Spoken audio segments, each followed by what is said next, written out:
What up, everybody? Good morning. Welcome to Philly with Jon Marks on PHLY on a Victory Monday. Does it feel like a Victory Monday? Well, it does, because the Eagles did get a win, and we'll talk about that coming up here because it was a win, and there were some good things from the game. But, and by the way, Philly with Jon Marks presented by Bet Parks. Eagles are 4-point road favorites over the Giants coming up on Sunday. Nick Sirianni, shaved head and all. That's what you saw before the game yesterday. Nick Sirianni shaved his head. John Clark snapped the photo of him going, I guess he was going back into the tunnel after warmups. Nick Sirianni shaved his head. No, shaved head Sirianni. What happened at the end of the game with Nick Sirianni, jawing at the fans, taunting the fans after the win. You know, it's a bad look for Nick. It's embarrassing. It's not behavior that NFL head coaches should be doing. This isn't college. If my college head coach was doing this, like, I would still be embarrassed. But you see this in college where they have their coaches show and callers will call in and criticize them, and they scream and yell and say, "You don't criticize us. We're trying our best." Whatever. This isn't college, Nick. All right? This is not college football. But that's one thing. Taunting the Eagles fans, we've seen them yell at Colts fans and Chiefs fans before, and they were winning then, so fans didn't have a problem with it. They liked it. But now that they're losing, and it's to our home fans, taunting Eagles fans after the game is one thing. It's ridiculous and it's embarrassing, but that could have been cleaned up easy enough.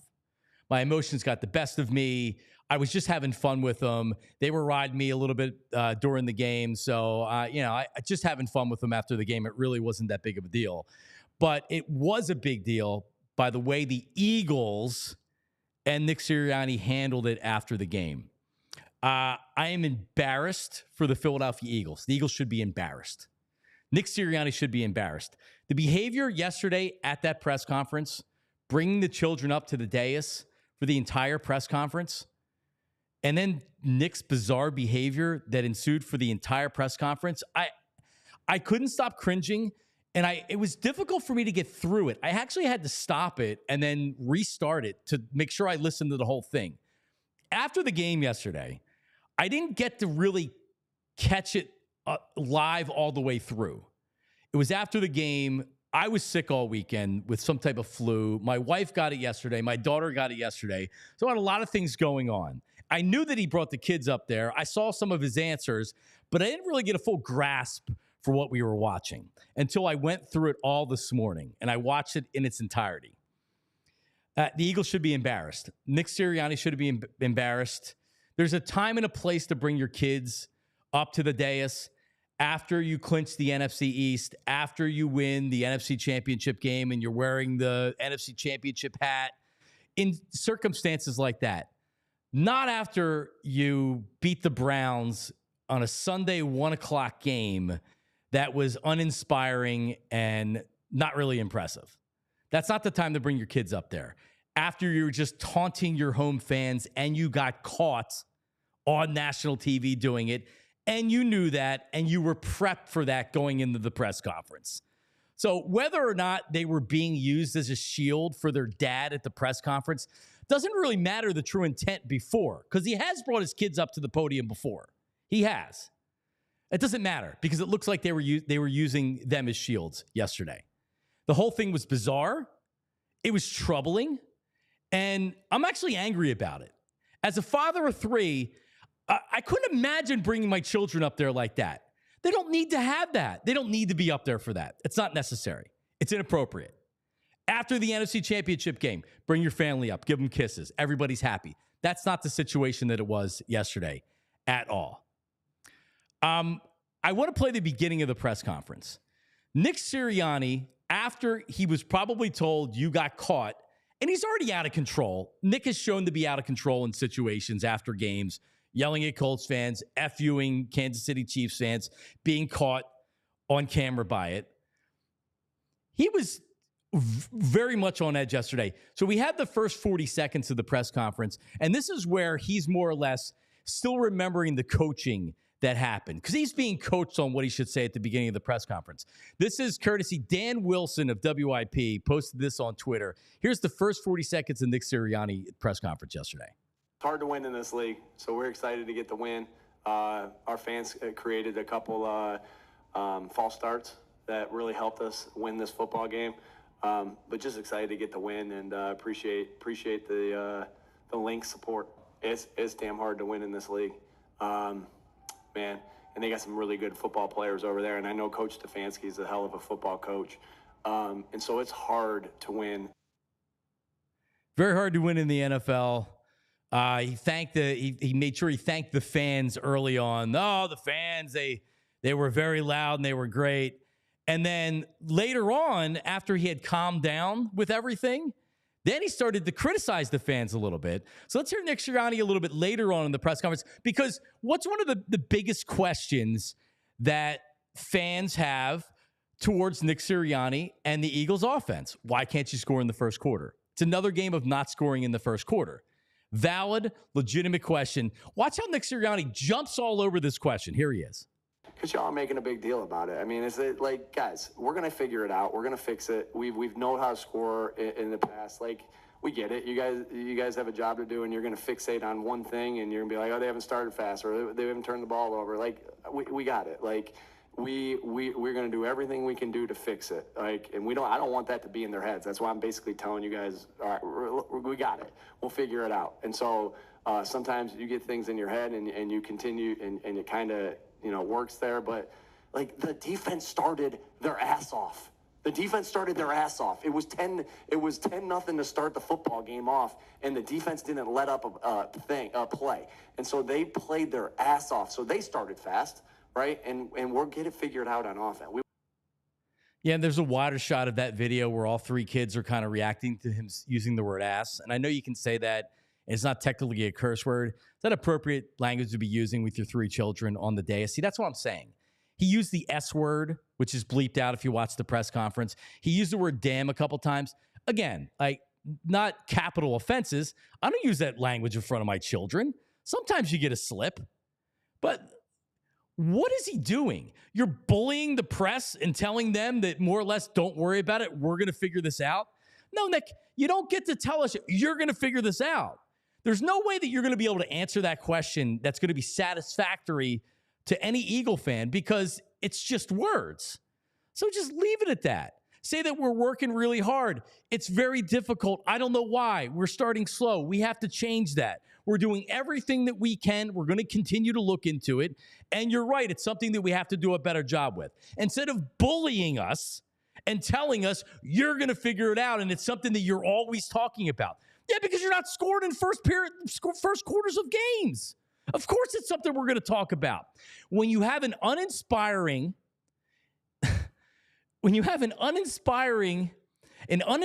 win over potentially the worst team in the National Football League, yes, fans aren't going to be as happy as if you went out and you blew out a good team. Like, look at the Lions yesterday about the Cowboys. That was an impressive win. The Eagles got the win. There's some good things to talk about from the game. But instead, I'm starting off having to talk about this. I know Nick loves his kids. He should never bring them on the podium like that, ever. He was adding his kids. If you saw the whole thing, I'll just say this. If you haven't seen the press conference, Google it and watch it in its entirety. And you'll be as embarrassed as I am for the Eagles.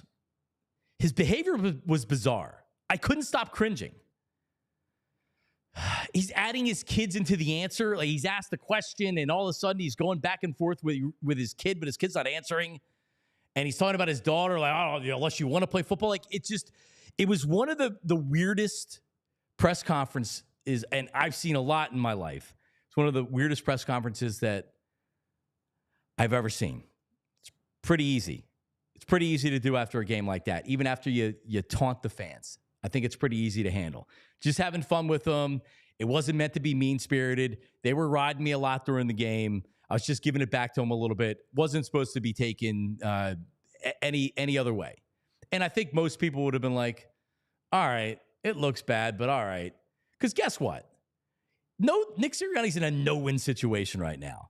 Unless they win the Super Bowl, go to the Super Bowl, or go far enough in the playoffs to where it's clear that Nick Sirianni's not the problem, fans are going to want him out of town. They were chanting fire Nick Sirianni at halftime. And I'm sure whatever idiots he was talking to yesterday at the game were chirping pretty loud at him during the game. And it can't be fun being Nick Sirianni. And we've all been to Eagles games, those of us that have been to Eagles games, and we know how it can be down there. It's not easy for Nick Sirianni right now, and I'll be the first to acknowledge that. His behavior's bizarre. He's paid a lot of money to be more professional. His job, especially now as the CEO, head coach of this team, isn't to be an offensive guru, isn't to be a defensive guru, is to be the CEO of this team, is to be a professional, is to be the guy that represents the Philadelphia Eagles. And right now he's embarrassing the Philadelphia Eagles. And if I'm Jeffrey Lurie and I wake up this morning, I'm kind of being like, man, what are we going to do with this guy? We gotta get to him. We gotta figure out how to keep him in control, because he was out of control yesterday. Good win. All right, better win than I think some people are giving it credit for. Not a good win. Better win than people are maybe giving him credit for. But still, I'm left for the first 13 minutes of the show here talking about Nick Sirianni. I can't believe the Eagles would allow him to bring his kids up there like that. I put as much of this on the Eagles, if not more, on the Eagles. And it's really hard to believe that this wasn't used with intent to try to squash the situation. There were tough questions that were coming that should have been able to be answered by the head coach, who's being paid a lot of money in his role to answer questions like this. But instead, you put his 3 young children up there, which makes it very difficult for the media to press him and to follow up, etc. Inexcusable, and I'm embarrassed for the Eagles. As we bring in Tyler Zulli, and we'll get an update here on some other things that happened. We'll talk about the actual game, but give me your quick 30 seconds to a minute on what you saw at the end of the game. It's unfortunate, because I too would like to discuss this game, because there's a lot to get into with this game, because I don't think they were particularly good. The defense was particularly good. Yes. I think it was a game of 2 very inept football teams at the current moment, and one just happened to out-inept the other. And you end up losing that game when you're the more inept team. I know a lot of people are fixated on the him bringing his kids up with him. I think time and place, it looks really, really bad.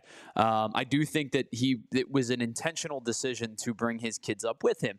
I don't have as big of an issue with it as some do, because we've seen him do it in the past. And I know people don't like it in general when they bring their kids to the podium. But I don't necessarily have as big of an issue with that. What I do take an issue with is the snippiness of the one answer in particular about being asked about the slow starts. You have now played 5 football games. You are 3-2, despite the fact that you have lost the turnover battle, and you've not scored a single point in the first quarter of a game this season. You are now through, 75 minutes worth of first quarters, and you have 0 points to show for it in those first quarters. So you can't come back at the media.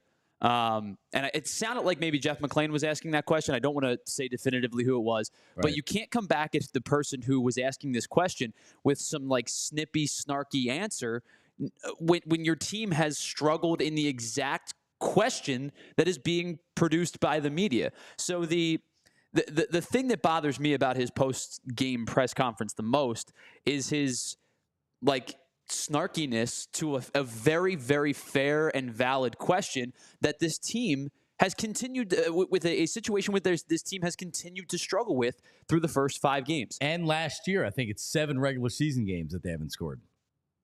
Yeah, that's my, and I get it. People are going to be mad about people think that he brought his kids up, then that was a calculated move to maybe deflect a little bit, and maybe it was. But the answers that he was giving were problematic to me, because you are the head coach of a football team that is struggling in this exact very aspect, and you're making us feel like we're the stupid people for asking these questions about the thing that you're struggling in. Yeah, we're the bad guys. We're negative. We're fixated on this. They got it, guy. We got it. This feels like the snarkiness that we got from Doug Pederson his final year. It is. No, I agree with you. It is. He got really snarky. And our update, by the way, is brought to you by Glatt Hair Restoration, glatthairmctr.com, 610-980-4000. Hair's looking good right now. I got a haircut coming up tomorrow.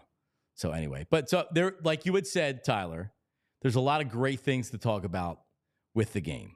Not great things, but I think you said it best. They got pass rush. There's a lot of interesting things to talk about from the game, which we would be talking about right now if it wasn't for their idiot head coach. I'd love to talk about the fact that they got to the quarterback 5 times yesterday. Now, I know that the Browns' offensive line was down to its third center, and there's injuries, and that happens. I get it. Historic. They're on a historic pace for sacks in a season. Oh, yeah, it's dreadful. But how many times would you have seen a situation like this where you go, the Browns' offensive line is one of the worst in the history of football, and then all of a sudden the Eagles, they come to Philadelphia and they get no pressure? I was expecting it. You know honestly. What I mean? Like, no, I agree with you. I was expecting it. I'd love to talk about the fact that the D-line was good yesterday. Would love to. Nolan Smith. It's unfortunate. Nolan Smith made a great play down at the goal line to keep Deshaun Watson out of the end zone. He had a sack. He had at least one more quarterback pressure. He showed up there. He looked good. BG, Brandon Graham can't retire. BG's been fantastic. It doesn't make sense for him to retire unless – I don't think he wants to retire. I feel like that he thinks that everybody kind of wants him to retire. It's like time for him to move on. I don't know why the Eagles would want him to retire at this point. He's one of their more productive linemen. And that's the thing. Like, if he was playing poorly, the thought process would be, BG, we love you. At some point, we're not going to give you this, we're not giving you a token contract deal every year. Right. But he's playing well. Like, if the season were to have ended today and Brandon Graham said, hey, I want to play another year, the Eagles would give him another year. They should. They'd give him another contract. He's played really, really well. A lot of time left. We'll see where he is at the end of the year. Of course. There's still, great. There's still 12 games left, and now they have to go play 12 straight, right? They're past the bye. They have to go play 12 straight. Maybe that falters down the stretch, but as of the first 5 weeks, I've been really impressed with his pass rush ability, especially considering the fact that you're not getting a lot of pass rush from anybody else, from Sweat, from Bryce Huff. Bryce Huff got on the stat sheet finally. I saw. But you know what I'm saying? Like the edge rushing has been poor at best. Yeah. And Brandon Graham's probably been your best edge rusher through the first 5 games. He has. All right, we got a lot to get to, and we're going to get back to Tyler coming up in a second, so don't go anywhere. But let's talk about Bet Parks. That's right. I mentioned, looking for the line this morning. That's right. The Eagles 4-point favorites against the Giants on Sunday. So it's my first stop after games and on Monday mornings is the Bet Parks app. All your odds, whether you're looking at the playoffs for MLB, whether you're looking at the National Football League, college. By the way, Uncle Jamie's college football locks of the week, 2-1. Tyler Zulli, 3-0 in his non-Eagles picks. Me, 3-1. I nailed the Eagles game to the number, 20-16. How about that? Bet Parks app. Take advantage of it. But it's the only sportsbook app I would ever recommend. Bet Parks and the Bet Parks Sportsbook app and online casino. And the online casino, live dealer, blackjack, roulette, craps. So when you're watching the game, you get a little bored, go over and get a little action. Download the Bet Parks Sportsbook and online casino app right now. They have an amazing offer, 50-1 super odds boost on your pick for this year's Pro Football Champion. That's right. You pick who wins the big game. You get a 50-1 super odds boost with your first deposit. It's a limited time offer for new customers only. So if you are using one of the other online apps out there, get the Bet Parks. I'm telling you, it's the only app I would recommend. You must be 21 in PA, New Jersey, Michigan, or Maryland. You play for fun. You love to win. You bet Bet Parks. Gambling problem, call 1-800-GAMBLER. All right, let's talk about TrueMark for a second. I noticed it again in my neighborhood. 2 more houses came up for sale. That's right. It's back. People are buying houses. Inventory is going to be going up. So if you're in the market to buy a home, maybe you're a first-time buyer, maybe you're looking for an investment property, maybe you're just looking to upgrade your home, TrueMark is the place to go. They have mortgage specialists that can guide you on your loan options and everything else. They'll help you assess your finances and your credit score to determine borrowing capacity. Save for a down payment and budget for closing costs. TrueMark Financial is there for you in this process. So get with them, and they can help you with everything. Also, their mobile app's amazing. Really allows you everything you're looking for from a mobile app. Account access anywhere. Check your balances, view transactions, make transfers, pay bills, all from the convenience of this right here, your mobile device. TrueMark Financial is federally insured by the NCUA and is an equal opportunity lender. For more information, visit TrueMark.com/PHLYITY. PHLYITY. All right, back to the game there, Tyler Zuli.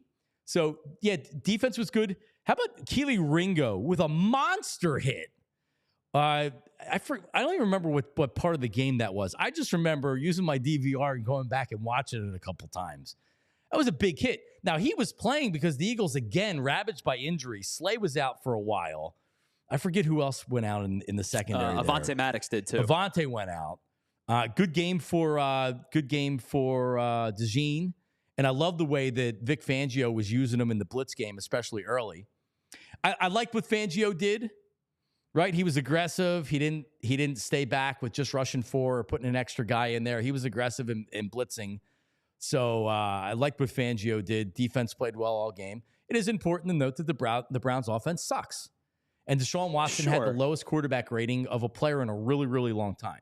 And one guy you didn't mention that I think has been pretty rock solid all year has been Quinyon Mitchell. I mean, the first round rookie he's a long-term starter already. You know what I mean? Like, you look at him and you go, his press is good. He knows his assignments. He knows how to kind of maneuver his body to lead receivers in ways that he wants them to go. He tracks the ball well. He's been really, really good so far. Yeah, it's crazy to think, what are they, 5 games? He's 5 games into his career and he already has a contract extension, right? Like, unless something crazy goes wrong, he's going to be here for a long time. No, he looks really, really good. He looks really, really good. What else do we have here, Tyler, with the Eagles? I know we talked about injuries. I was really concerned. I know Jordan Mailata left the game and he didn't come back with what was termed a hamstring injury. Man, he could barely walk. Yeah, it looked worse than what a hamstring. Like, you think of hamstring, you think of like a pull, right? You kind of like hobble. That was more worrisome than that looks like than a hamstring. Yeah, that looked, just based on the way he was walking. I don't know who took the video, but there's a video of him walking off the field in double, not even like crutches underneath the armpit, crutches where he's holding them in his hand, almost like a walker. That look. I mean, I'm not a doctor. I don't know this for a fact. That looks like potentially season ending. Just the way that he was walking out there. That's bad. Dallas Goedert goes out with a that was a hamstring too, right? Hamstring injury. He didn't return. That's not good. We know how long hamstring injuries can be, so that was bad. You mentioned, he was also a hamstring injury, correct?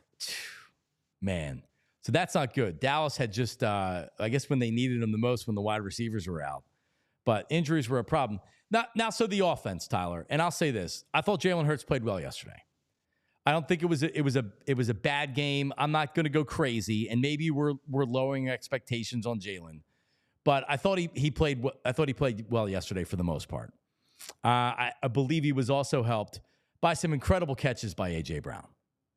A.J. Brown on that last catch of the game, which sealed it, it made an amazing catch. Not many guys in the NFL can make that catch. The way he tracks balls, he had a catch earlier in the game that was underthrown, and it looked like he was being interfered with as well. He was able to make that catch. You forget how good A.J. Brown is until you don't have A.J. Brown, and then he comes back in the game.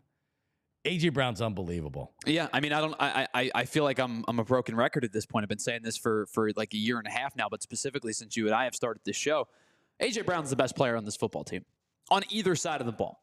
And quite frankly, I'm not sure it's particularly close. Like, Saquon Barkley might have a claim to it. You know, you could talk about Lane Johnson and the consistency that Lane Johnson provides this team. Maybe there's merit into that. But I firmly believe A.J. Brown is the best player on this team. And I'm not sure it's close right now. You see how much, and A.J. Brown is stellar despite the fact, and that it's been going on in the chat for a while too. His route tree, the schematics that like whether you want to say it's Kellen Moore's offense or Nick Sirianni's offense, I think we probably know the answer to this question.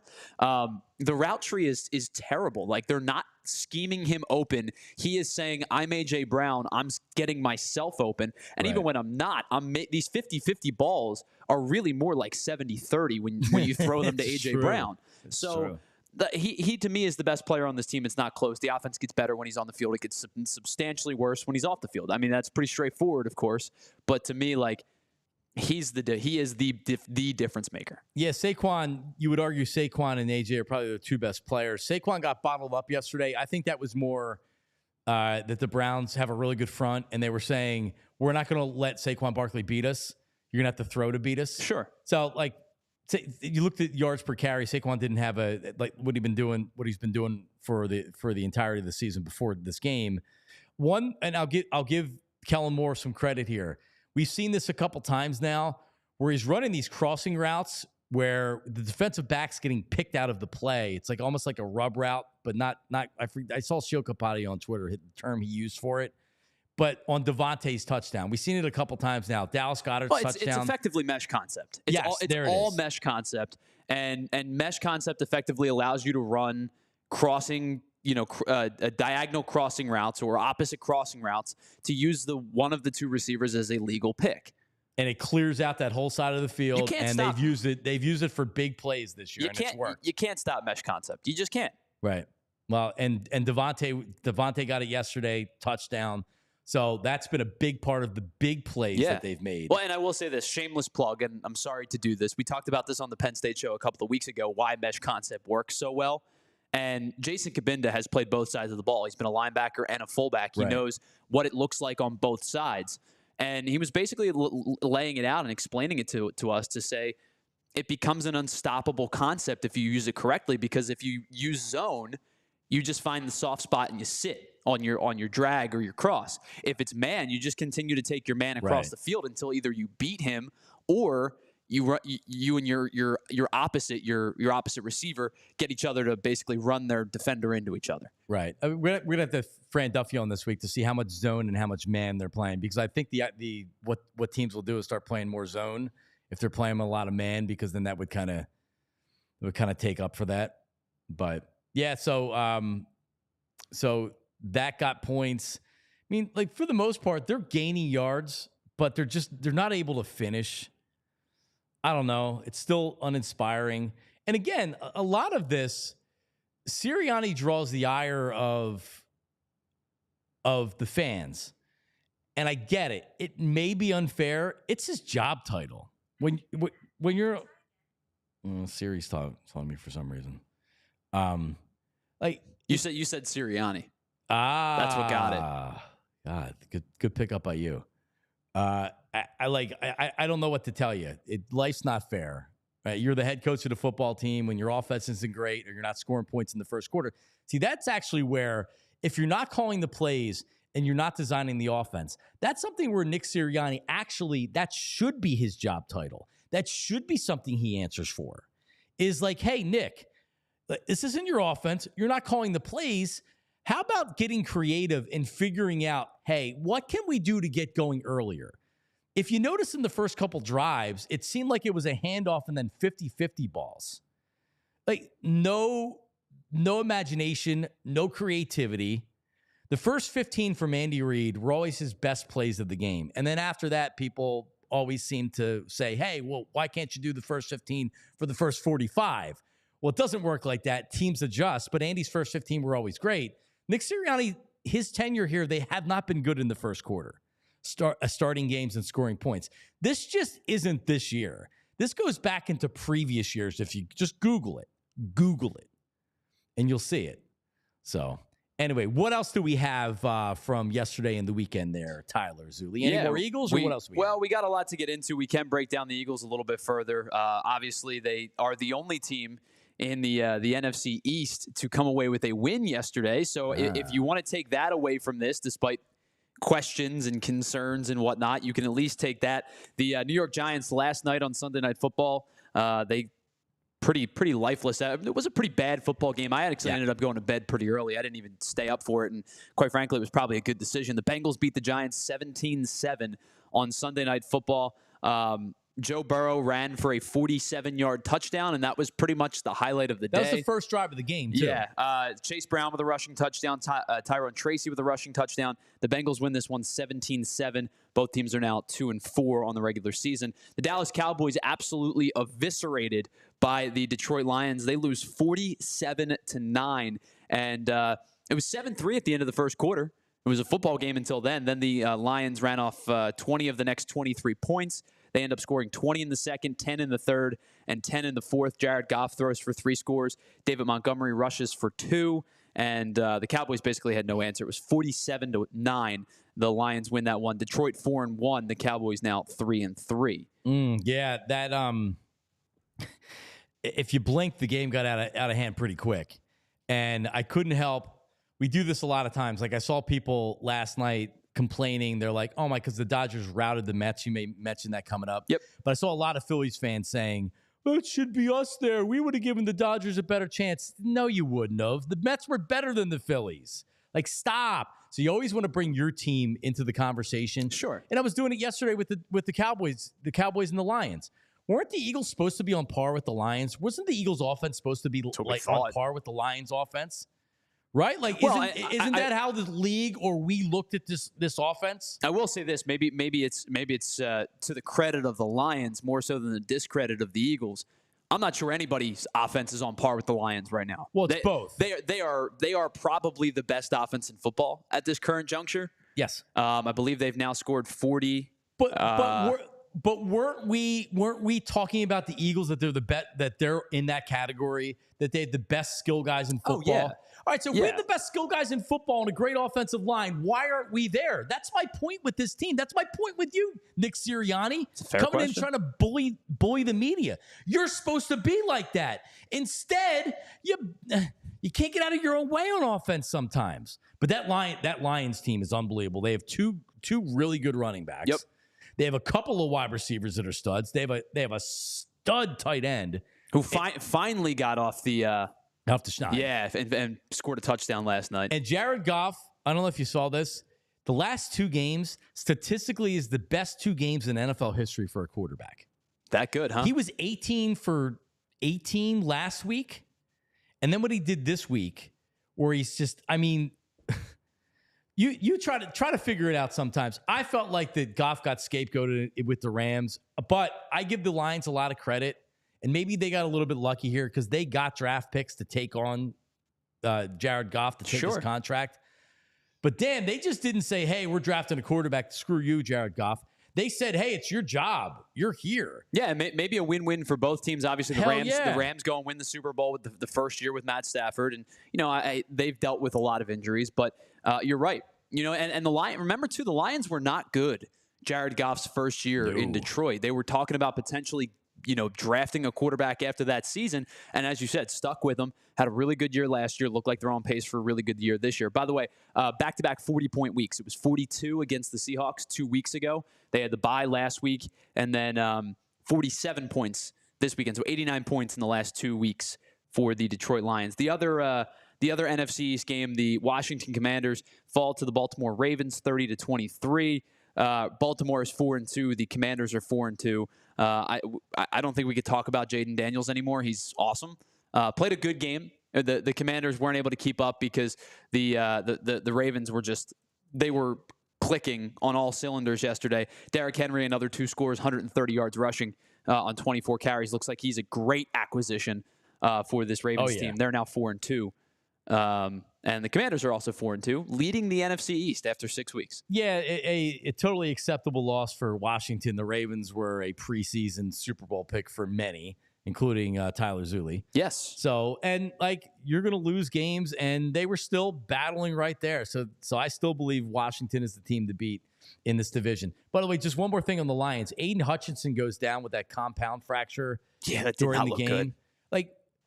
You got to feel like the guy was maybe the best defensive player in football this year. Yeah, he's playing well. Man, he was playing exceptional, and to see an injury like that where it's like an MMA guy who was it? Anderson Silva, that they was doing the kick and the leg just snaps in half down at the bottom. You know, I'll be honest with you. I try to keep up with everything. I am not an MMA guy, so I don't know the answer to that question. It's Anderson Silva, but I'm not a big MMA guy as well. But I actually saw that fight. But yeah, I mean the leg just went Yep. like that. It was gross. All right, a couple other things to get to. Let's switch to the NHL. The Flyers season has officially begun. They had a back-to-back this weekend. They started on the West Coast, a couple of games out in Western Canada, and finishing up in Seattle in a couple of days. Flyers split their weekend series. They win Game 1 against the Vancouver Canucks 3-2. Well, shootout win in that one. They win that game. Then they go to Calgary and lose 6-3 to the Flames. Sam Ersson was really, really good against Vancouver on Friday night. Not the same to be said for Ivan Fedotov. He gave up 5 goals on 31 shots, just an 84 save percentage. But the Flyers split a weekend series.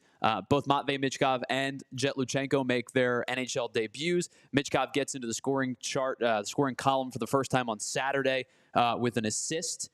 So his first point as a Flyer and in the NHL. Travis Konechny, 2 goals in that game. Ersson was fantastic on Friday. Fedotov was a little less spectacular on Saturday, but the Flyers 1-1 after their first 2 games on the West Coast trip. They will be back at it tomorrow in Edmonton when they take on the Oilers, and they'll wrap up the West Coast trip against the Kraken on Thursday. Yeah, Flyers fans, good. Good to start the season. I know I saw a bunch of social media fans excited. It feels like this is the biggest build-up start to a season that I can remember. Sure. I don't even know how long, man. I think it should be, right? Maybe even like when they were good, at least fans knew they were good, and there wasn't this type of anticipation. It's like almost like the Sixers process. Like the first year, you knew Embiid was going to be there, that Ben Simmons was going to play. The anticipation of like, holy crap, do we actually have a team that can play? It feels like they actually have a team that can play. Yeah, for sure. And of course, it centers around Michkov, but it doesn't stop there. They've got a young core that's starting to grow together. Sam Ersson looks like he looks the part as a number 1 goalie. But time will tell, of course. I think they're going to have their trials and tribulations again this year.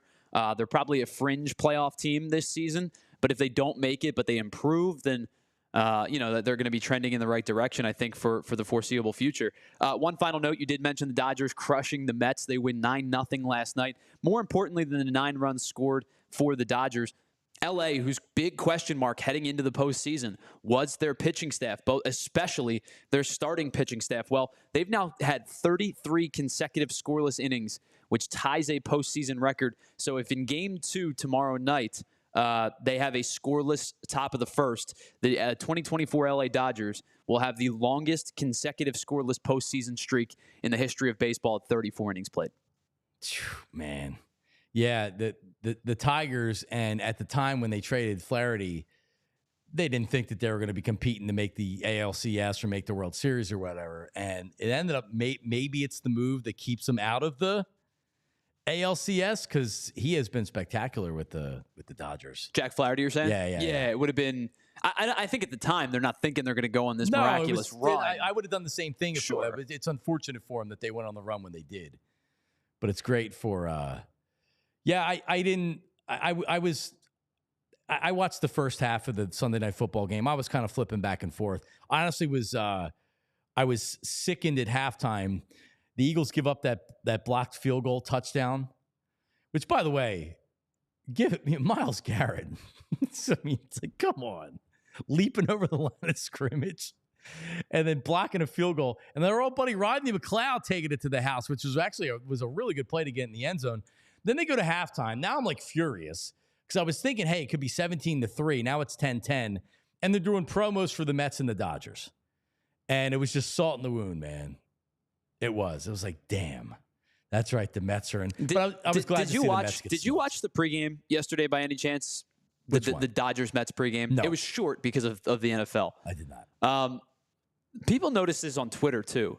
Matt Vasgersian, who is one of my favorite, I don't even know what to call him. I guess he's play-by-play, analyst, anchor, whatever you want to call him. I'm not sure if he was sick last night or if they pitched his vocals down on his microphone. Something didn't sound quite right. And I don't know if there was ever a follow-up to it. Maybe he was sick. I don't know. but he sounded like he was about 2 octaves lower than what he normally sounds like. Well, hopefully he's all right. But that's what we got for our headlines for you today, John. Thank you very much, Tyler Zulli. I sent you a video in Slack. If we could somehow get to that for the end of the show, because I heard it live and I forgot about it until I saw Awful Announcing post it. Jonathan Vilma, who, by the way, I don't want to. All right, let's do this and we'll talk about it coming after this, because maybe we can get a laugh out of it. Jesus. All right, Rugged Road. It was a home game yesterday. I know there were a ton of people down there. Jason Kelsey shotgunning beers and stuff on top of a trailer. Big surprise. The guy dropped the camera. Did you see that? The cameraman dropped a very expensive camera. It's unfortunate. But if you're down at the game, you're an outdoorsman, you like tailgating, you go to the games. Rugged Road. Their products are dedicated for durable outdoor gear, for adventurers who demand the best. I know Andrew Frazier's like camping. He's away camping.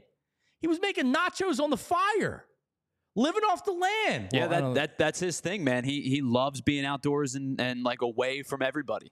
That's his thing. I'm learning a lot about my coworkers here. But Rugged Road, if you want a good heavy duty cooler that actually floats, it floats. Put it on water, put it in a river, boom, it's floating. Keep your drink in there. It's heavy duty, but it's incredibly light. So you don't have to worry about like, oh, you got to carry the cooler. Oh, I can barely carry it. No, it's incredibly light, but the durability is amazing. It can keep contents cool for up to 7 days, but even longer than that sometimes. And it's perfect for a variety of outdoor activities: fishing, tubing, camping, tailgating down at the Birds games. These coolers are designed to meet the needs of every outdoor or sports enthusiast. And believe me, I've spent on not even cheap coolers before, but like, all right, I was like, this is a pretty good deal. You take coolers out a couple times, they get banged around, they get thrown out of the car, you can see it pretty quick. That's why you get a Rugged Road cooler. So gear up for your next adventure. They're reliable, durable, and built to be used. Your ultimate outdoor companion, ruggedroadoutdoors.com. Check this out. 10% off. Just use code PHLY at checkout. Code PHLY at checkout at ruggedroadoutdoors.com. All right, Ace. That's right. If you're a loser like me that can't fix anything for yourself, I can't fix anything. AceHardwareHomeServices.com. If you have a leaky faucet, maybe it's a cooling issue. Maybe your heater. This time of year, I put my heater on the first time over the weekend. Bam. Doesn't work. What do? Well, you got to go somewhere where you trust, right? Ace Hardware Home Services.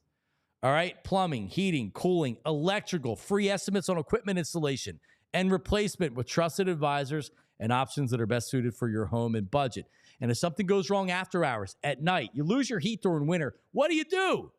Emergency services available for when you need them the most. Satisfaction guaranteed. They will make it right no matter what. So visit Ace Hardware Home Services at acehardwarehomeservices.com to get you started on your next project. All right. Did you see Kenny Albert did his 500th NFL game or something yesterday? Oh, no way. Really? They only told us 7 million times. That's what they were. Oh, okay. That makes more sense. I'm trying not to be a jerk about it because it's an accomplishment to do games since 1994.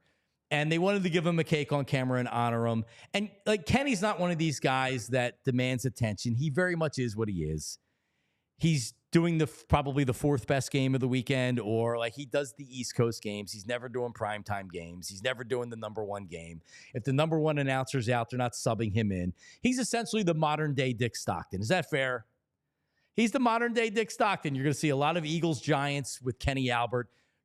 Moose used to be with him, right? And that was the perfect Daryl Moose and Goose. Rest in peace, Goose.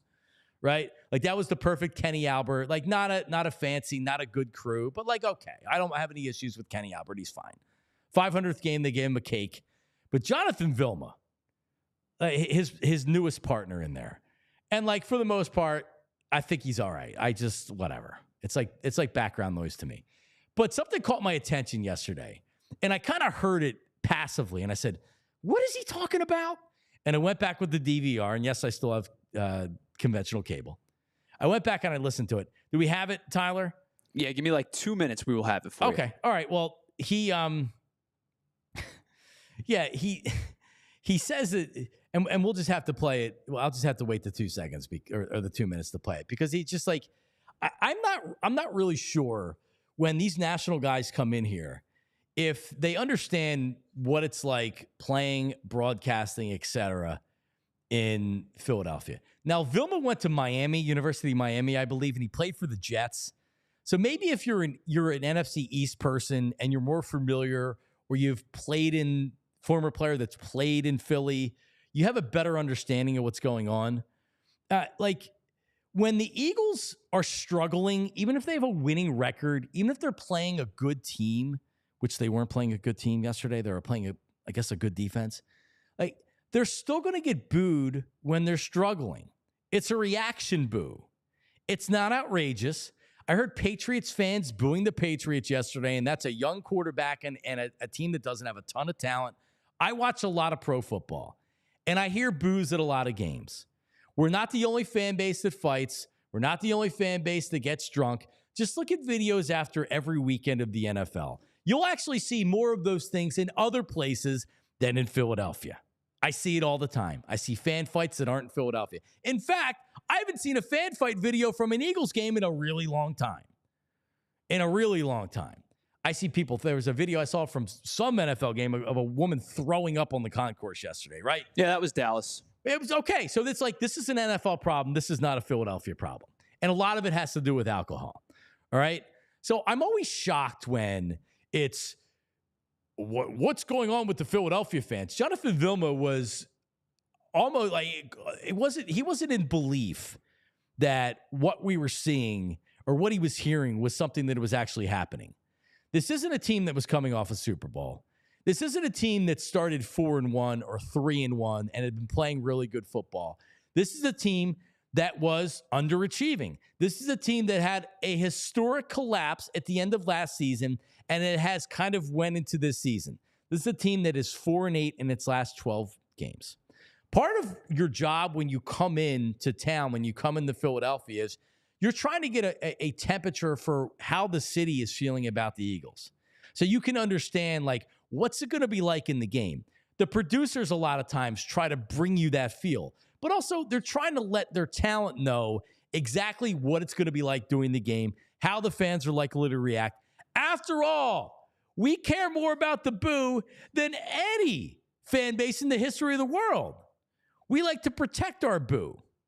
And Nick Sirianni after the game was actually talking about how the boo he doesn't think is, because early in the game, early in his press conference, he was talking about, the fans were great and they were loud and they caused false starts or whatever. After he calmed down and he got off of being edge and he wasn't being coached anymore in the press conference, he talked about the booing and how it's unproductive. So I'm sure it's not easy to deal with the boos for Nick Sirianni and the fire Nick Sirianni chants or whatever. But again, that's part of his job description and his job title. But I'm not sure where Jonathan Vilma is. He's been on a different planet since he started playing football. But anyway, do we have it or should I just? I'm just as always. I'm having. Or whatever. So if you want to talk through it, I'm working on it. It's all right, whatever. He couldn't believe that there were boos, and he's like, "This is a top defense or something like that." And it's like, dude, what are you talking about? You don't understand the boos. Like, there's an actual game going on right now. The Browns are one of the worst, if not the worst team in the NFL. The Eagles are at home, coming off a bye week, and they're playing the way that they're playing. Anyway. So that's that right there. What else did I have? What else did I have on the game right here? Really, the win's important. The Giants, when you look at the Eagles' schedule that's coming up here, the Giants, and it's never easy when you play the Giants, especially in East Rutherford. And I catch myself doing this with Daniel Jones when I watch Giants games. He'll have drives where I'll react and be like, he's actually not that bad. And then he'll throw an interception. He did it last night. He threw a red zone interception. And, I'm like, and I did it. I was like, hey, they're actually moving the football. Like, if they had neighbors in there And I like this other young wide receiver that they have, and they have a good young running back. Like, they're actually pretty good. Maybe they don't need to get a new quarterback, and then he throws the red zone interception, and they score 7 points the rest of the night. But it's not normally an easy place for the Eagles to play. With that being said, they better going to win next week. So that's the Giants. At the Bengals. Bengals offense hasn't been great. The Eagles offense hasn't been great. And then home against the Jaguars. I don't know if Doug Pederson's going to be the head coach by 8:20 on Sunday Night Football. So here's my question with Doug Pederson specifically, because I was thinking about it after they lost to Chicago yesterday, especially considering how badly they lost to Chicago yesterday. They stay in London this week. They play again in London. I think they play the Patriots coming up. Right.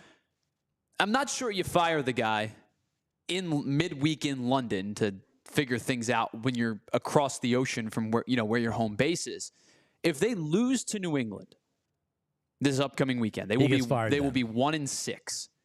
There's no way he keeps his job past that, correct? Correct. Yeah, because Shad Khan just at the beginning of the week gave him a vote of confidence. So he's not going to go back on the vote of confidence after just one game. Sure, and it was funny too because there was a couple of drives where they marched. Evan Ingram, that you could tell Evan Ingram's a problem in space.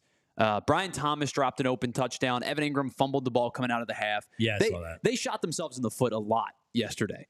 But they also got pretty much outclassed by a Bears team that is good but not great. And a Jaguar said after the game that they quit. Oh, yeah, it was Andrew Sisko. To the media. Yep. In an interview said that they quit. That's not good for your head coach. That's not good for your head coach. No, but you're right. If they lose to the Patriots, Drake May, who had his first start of the season, actually looked pretty good, showed some promise. But if you lose to the Patriots, he should just stay over in Europe. Be like, yo, Doug, listen, we're gonna send your you'll put your luggage on a flight to Greece. Somebody called him Ted Lasso.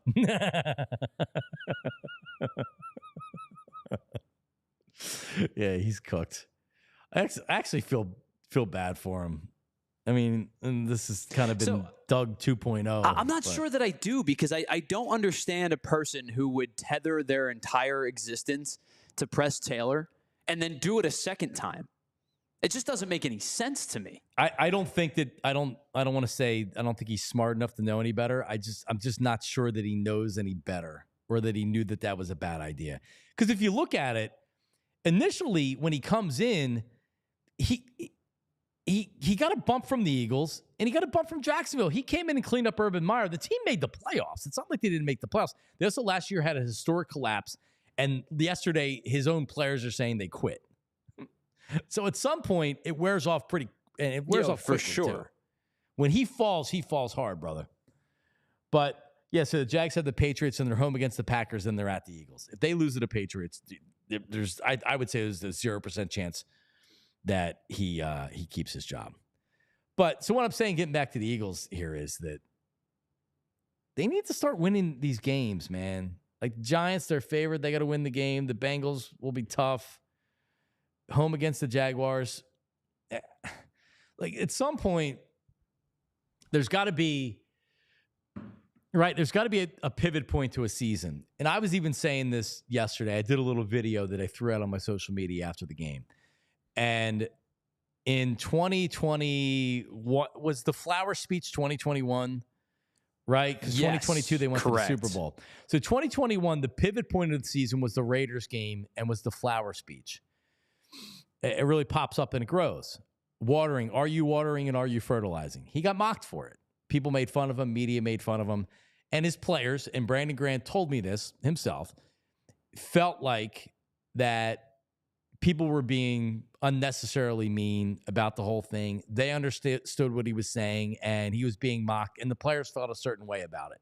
And it was a rallying point. It was a pivot point for the season. He stopped playing calls, and Shane Steichen became the play caller.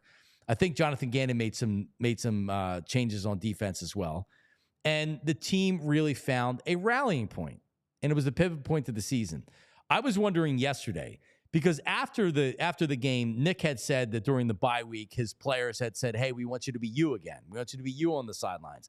I don't know if they were specifically talking about taunting your fans after you win, at home against the Browns. But I was thinking, like, hey, man, could this be a pivot point? Could this be where he's going to get criticized for this? This is going to be a big deal. I don't know if they're having the day after press conference today.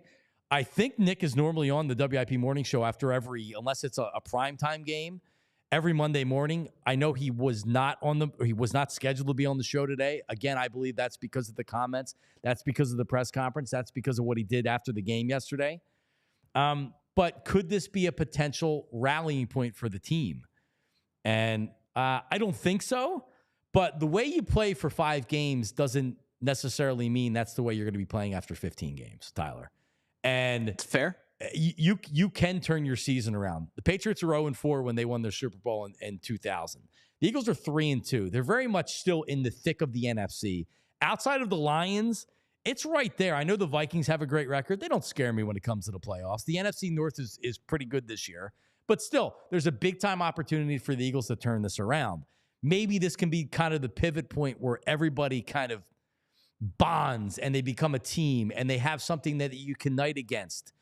But, man, shaved head Sirianni and just how bizarre and weird he was yesterday at that press conference with the kids up there and everything, man, I don't know. This whole season feels effed. I don't know how most people feel about it. But anyway, it's just not. I think a lot of people at this point are looking at it as a football team that's not particularly good. They'll beat the bad teams. They'll probably lose to the teams that at this point are better than them. And, you know, if you feel like there's more bad teams than good teams, maybe they win 10 games. Maybe they win, you know what I mean? And if you feel like there's more good teams than there are bad teams, maybe they are 8 or 9. I think they win 10 games. I don't think this is a terrible team. No, and that's what I'm saying. They have a ton of talent. I think you understand, like, the talent is there, and the team is clearly not connected currently. You probably are somewhere between, 8 to 11, depending on how you look at the rest of the schedule, which is still good enough to probably get into the playoffs. But at this point, I think everybody is just kind of going week to week with this team. Waiting for that week where you believe. Waiting for the get right week. Sure. And that was supposed to be this week. I feel like that it's always this week with this team. At the end of last year, it was like, well, this is the week. Well, this is the week. They're not going to lose to the Cardinals on their home field. This is the week. Well, you and I talked about it. Week. You and I talked about it after the loss to the Bucs and heading into the bye week. There's no question in my mind that this team over the next 4 games, including the Browns game yesterday, could go 3-1. And then all of a sudden you're 5-3, and 5-3 feels a whole heck of a lot different than 2-2. And all of a sudden you kind of are maybe back on track, but it depends on how you win those games, right? Because if you win those games the way that you won yesterday, you're going to have a lot of fans sweating things out. If you win a decisive game against New York this weekend, maybe you feel a little bit more comfortable. Yeah, it would be nice to have again, this isn't Andy Reid with Torrance Small and James Thrash and Donovan early in his career and a good offensive line and Deuce Staley running the football and a good defense. That's not this team. That's not the way this team was built. We talked about the Lions offense that's scoring 40 points. Is it 3 straight games you had said, Tyler? 40 consecutive, points? Yep. 89 points in the last 2 games. That's supposed to be this offense. There's a new offensive coordinator in there where you're supposed to be doing that. But yet, we are where we are. Shout out to the diehards out there. Appreciate y'all. You can listen to the show via podcast, audio-only version podcast. It is posted every day shortly after 9 o'clock by Tyler Zulli. So subscribe and like and follow, because you have to follow podcasts, right? That's the thing you do. You follow the podcast, and you give 5-star ratings, which we always appreciate. And you subscribe to it or whatever else. If you're watching on YouTube, watch live every morning at 8 o'clock. We have a very vibrant chat. I'd say it's a growing audience of people that are watching every day on YouTube. So shout out to you out there. All the people that are watching on Roku TV as well. Just search PHLY Sports. All of our programming around the clock. We have our own channel. So you can watch us live at 8 o'clock in the morning, or it'll come on again later on in the day. So when Anthony comes on at 9 o'clock, then Anthony's on Roku TV at 9 o'clock, et cetera. And then you can catch us later on in the day as well. On social media, at Jon, Jon Marks, MARKS Media, at Jon Marks Media. Subscribe, Follow wherever you're going, YouTube, Twitter, Instagram. I like putting out stuff from the show on there. Get involved in that conversation as well. And also on our YouTube, comment. Tell us what you think of the show. Give us a like, and we will keep track of all those things.